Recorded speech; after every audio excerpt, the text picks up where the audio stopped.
Good morning from Panhandle Outdoors, America's only daily outdoor TV show. Your source for fishing, hunting, and information for folks who enjoy the great outdoors. Now sit back, relax. It's Panhandle Outdoors. Good morning, folks. Welcome to Panhandle Outdoors. I'm Winston Chester. I'm glad you're here this morning. We appreciate your viewership. As always, we want to get started with our weather, brought to us by Gulf Coast Air Conditioning. Drew Pollard, that hard-working crew, taking care of our everyday comfort needs. It's been a beautiful day yesterday, today, the rest of the week. Beautiful spring weather, high 77, low 64. Our all-important water temperature at the end of the pier, brought to us by Allco Electric out of Lynn Haven. It's getting more normal now. It was 75 for a couple of days, down to 72 now, which is seasonal this time of year. And the Spanish are moving in strong and the pompano being caught. And we'll talk about that in tomorrow's famous Friday fishing forecast. River readings brought to us by Panama City, Coca-Cola. We're looking at the Apalachicola of Bluntstown. Folks right now saying 20 feet. All that rain, it just shot up. They opened all those gates at Jim Woodruff Dam and it's coming in. So 20 foot at Bluntstown. We don't get that very often. The Choctawhatchee Carabelle is at 11 on the way up, so all that rain is, you see the result of it. And the Choctawhatchee will be rising for the weekend, so as you're planning your weekend trip. Tide chart brought to us by Kent Forest Lawn. Neat tides. Next couple of days, just flat out no tides at all. So you're going to depend on the wind, which today will be coming out of the southwest at about 10 to 15. We're going to take a break, come back with our special guest. Okay, welcome back, folks, and welcome our special guest this morning, Coach Jason Griffin from Arnold High School. Welcome to the show. Coach, thanks for having me. We're glad to have you. We've known him for so long. I've been trying to get him to come on the show and finally found some time to come on. Yeah, it's sometimes tough to do that, but I'm glad to be here this morning. I won't give you a background on, but I want you to, he's going to tell you real quick. Grew up over around the Rutherford area and on the east side of town, and ended up being quarterback at Rutherford High School. And folks, I'm not just saying it because he was a fine quarterback when Coach Harden came in. If you remember in those 90s when he rebuilt the Rutherford program, it was such exciting days. And I was at Mosley, and we had some great football games. And went on, played college ball, then got into coaching. He's been the head coach at Bozeman, now the head coach at Arnold. So football has been a big part of his life, and he helped a lot of young men.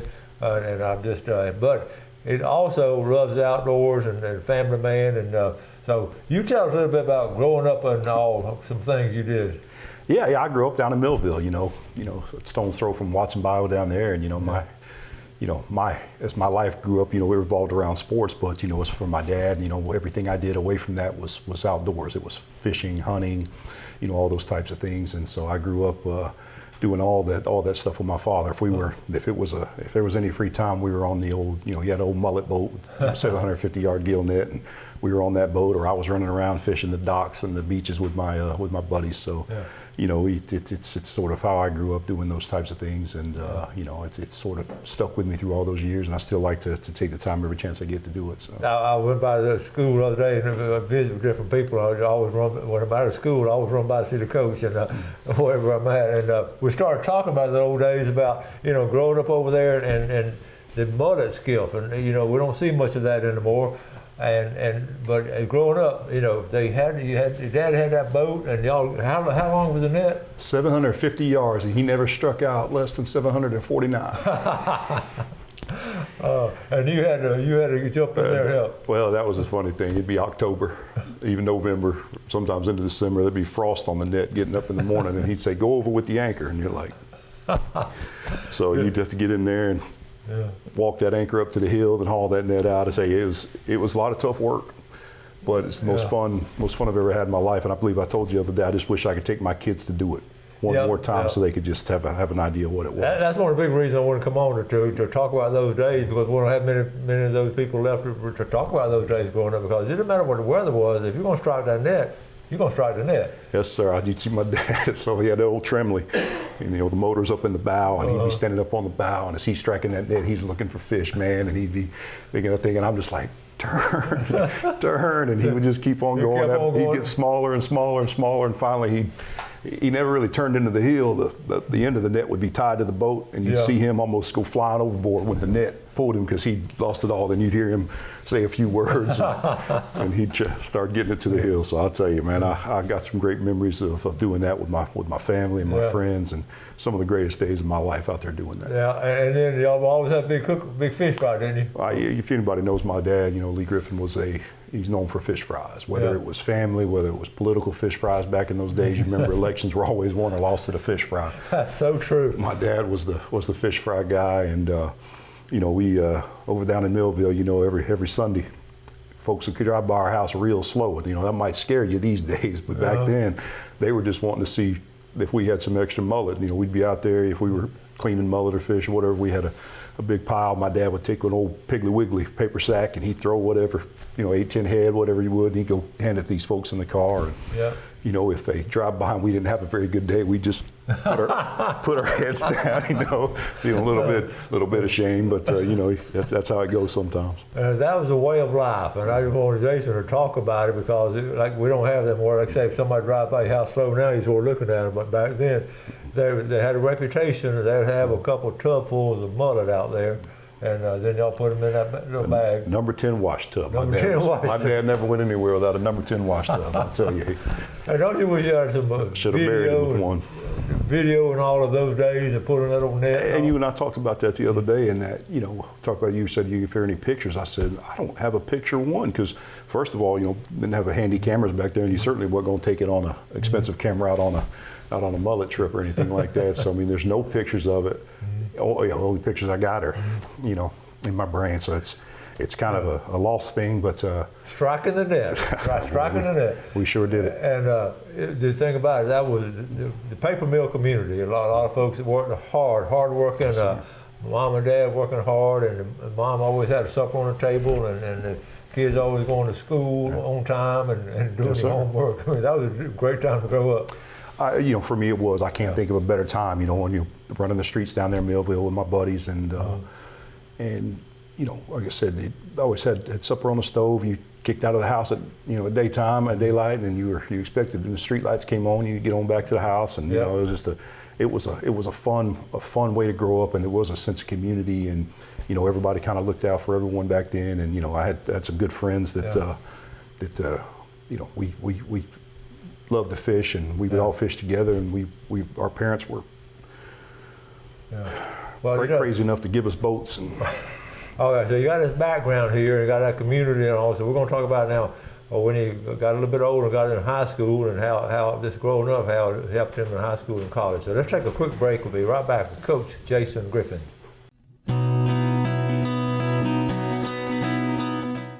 Okay, welcome back. Here with Coach Jason Griffin, and Bozeman. You were at Arnold now. You were at Bozeman before. Yes, sir. Quickly, your background in for. Yeah, I broke in. Actually, I was at Catholic High when I first got in. A buddy of mine taught me into coaching, helping out over there, and that kind of. I never planned on doing this. To be honest with you, never thought I would do it. Had all these other plans, and then I started doing that, and then I decided to move back to Panama City. Reached out to Steve, Coach Harden, and talked about coming back over here, and I ended up, it was late in the year, and things were already hired. The only guy looking at that time was Charlie Tate over at Mosley. Yeah. And like I told you, me and Josh Wright got hired the same day there at Mosley. I was there 2 years, and I ended up going over to Rutherford and working with Coach through his last few years there, and I was over there 15 or years, however many, and then Josh taught me into coming out of Arnold to be his OC. And I did that for 2 years, and then that led to kind of the Bozeman job. Josh Balcom hired me out there and took a chance on me, and then after a good run out there, I made a decision to come over here and take on Arnold. So how many years were you at Bozeman? 6. 6 years. I had a great run there. So anyway, that's his coaching background. Before we got to coaching, though, so here we are, grew up in Millville. Now here we go into Rutherford High School, and that program had been down. It had been really, really down. And I got to preface it. My first 3 years coaching was at Rutherford High School, way back before he got there, and we really up, then it went down. So Coach Steve Harden comes in from Tallahassee, Lincoln. He was gung-ho. So tell us real quick about that. Yeah, a lot of folks remember Steve coming in, all those things. They don't remember right before that. I think we had the state record losing streak at one point. We'd lost 21 straight games going back to my freshman year. We went 1-9 my freshman year, and then of course we won. The one win was the last game. It would have been a lot longer of a streak, And then my sophomore and junior years, a lot of people remember I was a good quarterback and all these things. That, I started every one of those games too. So we lost 21 straight. My sophomore year and junior year, lost every game. And then, of course, my first game, Steve comes and it's a whole different deal. He taught us how to, he believed in us. He taught us how to believe in ourselves. Mm-hmm. He taught us how to win. He taught us how to work.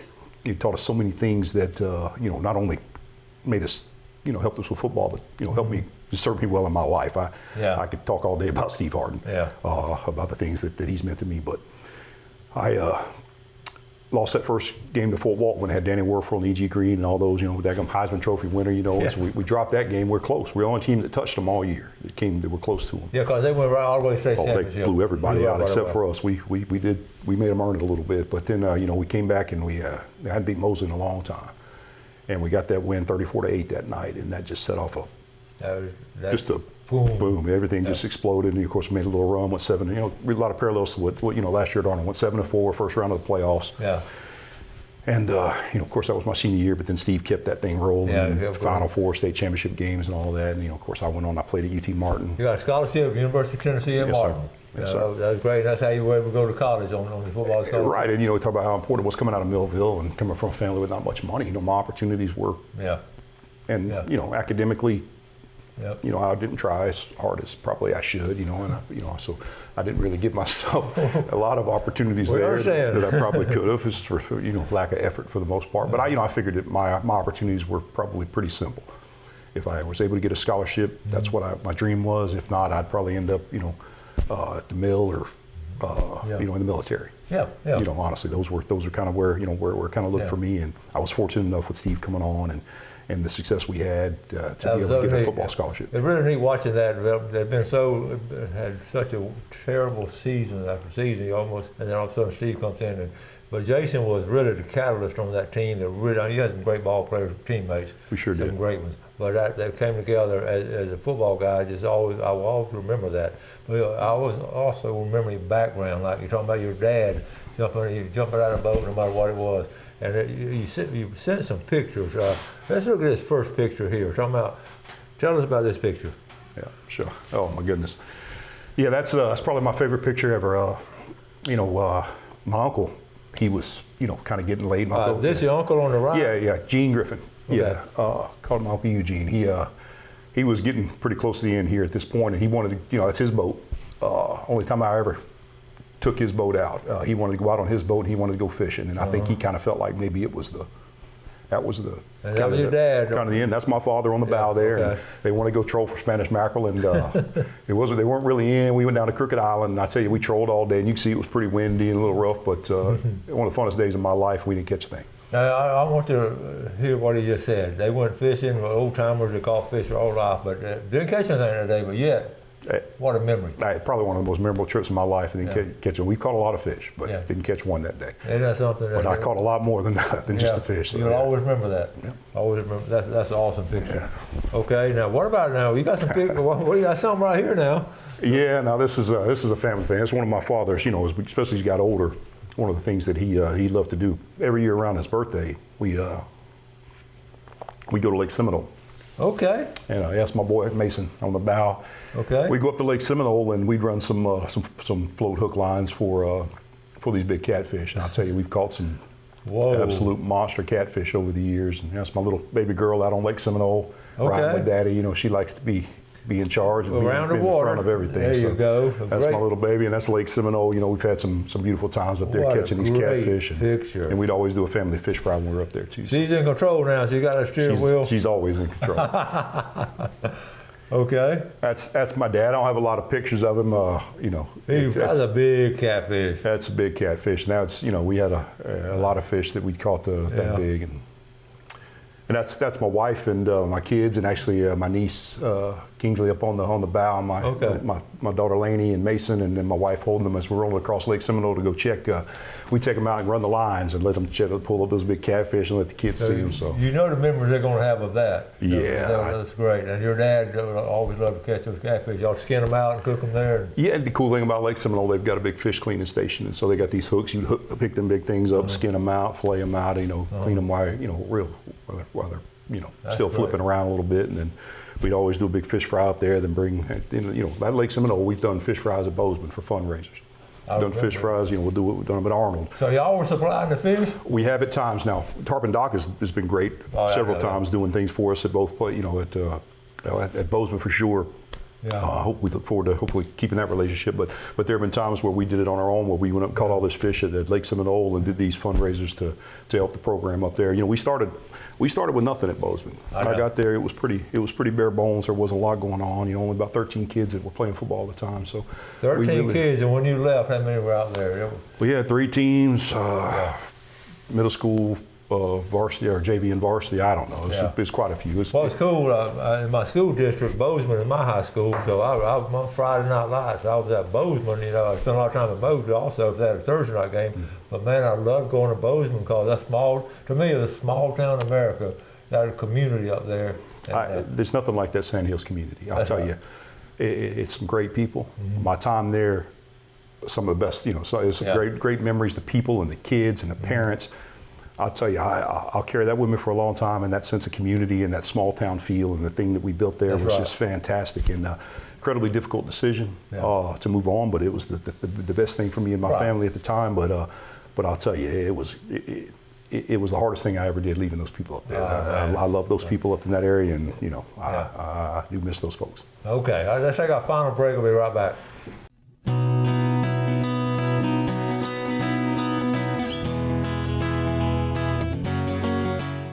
Okay, welcome back. Our guest today, Coach Jason Griffin, head coach at Arnold High School. But before we get back to Jason, let's take a look at our fishing game time today, brought to us by Blue Water Outriggers. And don't forget, we've got the full moon coming up this weekend.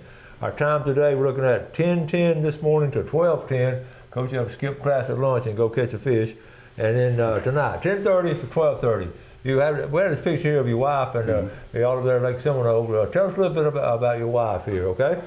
Yeah, my wife Jessica, of course, you know she works right next door to you over here. This is cool. Their office is right next door to Fox 28, and it's really neat. So tell us about it. Well, Jessica was in the school district for a long time. You know, she broke in. She worked over at Everett. She worked at Rutherford. You know, she worked at some of those tougher places. You know, and she was one of the most well-respected teachers around. She did a great job. You know, she did a fantastic job in the classroom. She became a coach. She helped other teachers. I mean, she was such a phenomenal teacher. And then, you know, she kind of just felt like there was something else she wanted to do, and she started this master's program at Troy.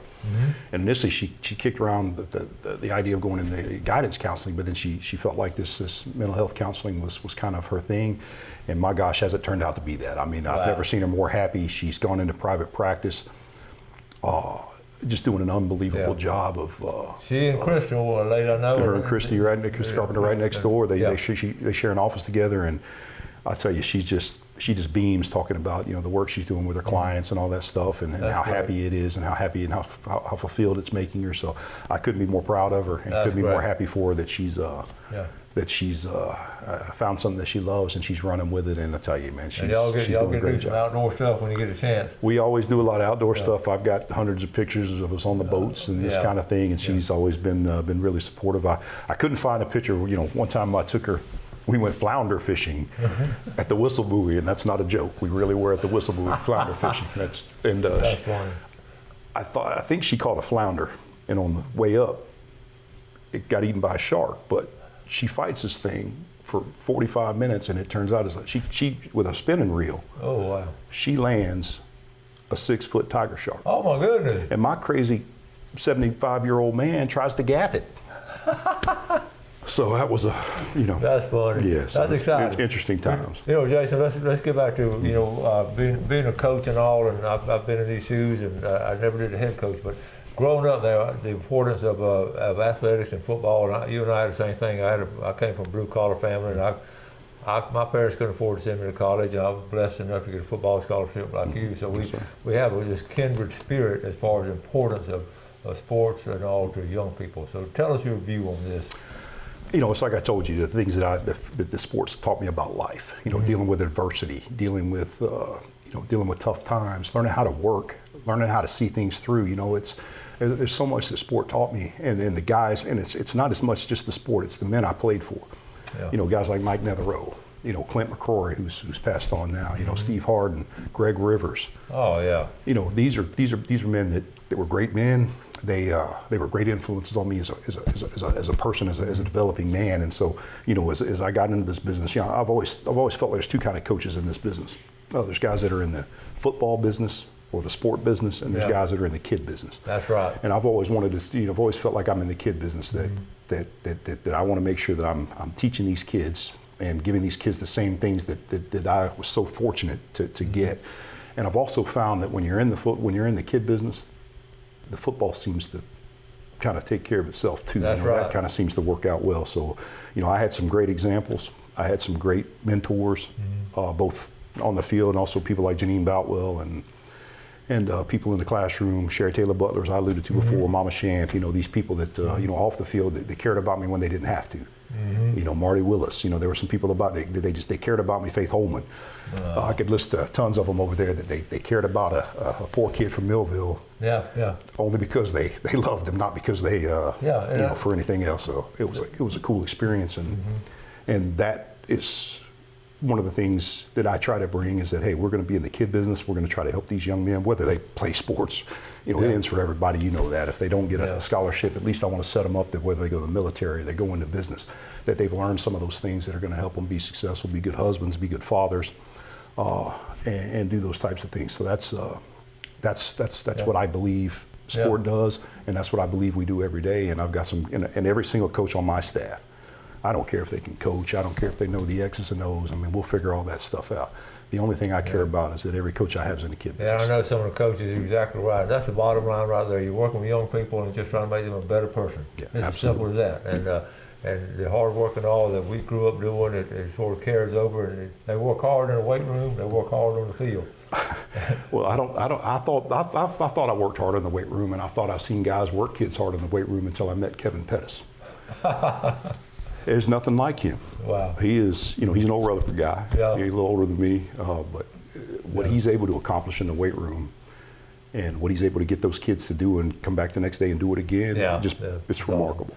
Well, I knew we were going to run out of time, but there's so much more we want to talk about, but I'm so glad you came over and got put the show together finally. We talked about it when you were up both. Oh gosh, we've talked about it. Here it. We are. So, we appreciate what you're doing with young people, I love the story about when you said about your dad and all, and how you grew up, and it was a special era. It really was. And it carries over, and now you're giving back. So as best I can. I don't know if I could ever get back like some of those folks, but I'll do my best. Thank you so much. Yes, sir, Coach. Thanks for having me. We'll be checking on you. Okay. Yes, sir. Thank you all for watching our show. We appreciate your viewership. Do something good for someone else today. Enjoy the outdoors. Take care of it, and God bless. Thanks for watching America's only daily outdoor TV show, Panhandle Outdoors with Winston Chester, featuring hunting, fishing, and other activities and information to help you enjoy the great outdoors. Join us next time for Panhandle Outdoors.